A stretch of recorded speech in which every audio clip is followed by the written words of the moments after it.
दीप प्राथमिक शाळा दताळ वर्ग 4 मी अकोला जिल्ह्याबद्दल माहिती सांगणार आहे।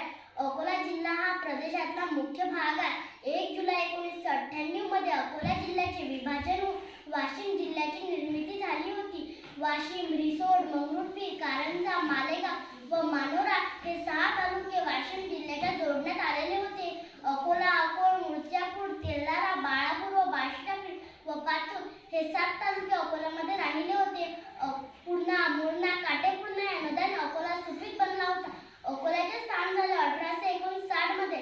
अकोल्याला सरकारी वकील श्री देवेंद्रनाथ डिंग, अकोला शासकीय मुलींची शाळा 1867 मध्ये। नोव्हेंबर महिन्यात अकोल्याला पहिली सरकारी श्री 1 एप्रिल 1889 ला। अकोल्याला ज्वारी व कापूस प्रसिद्ध आहे। अकोला एक जिल्हा आहे।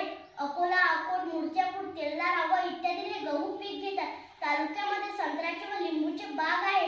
केळी, पेरू, बोरे, पपई हे फळं जिल्ह्यामध्ये पिकवल्या जातात। अकोल्यामध्ये श्री पंजाबराव देशमुख कृषी विद्यापीठ आहे। येथे रायश्वराचे मंदिर खूप प्रसिद्ध आहे। तेल्हारा तालुक्यात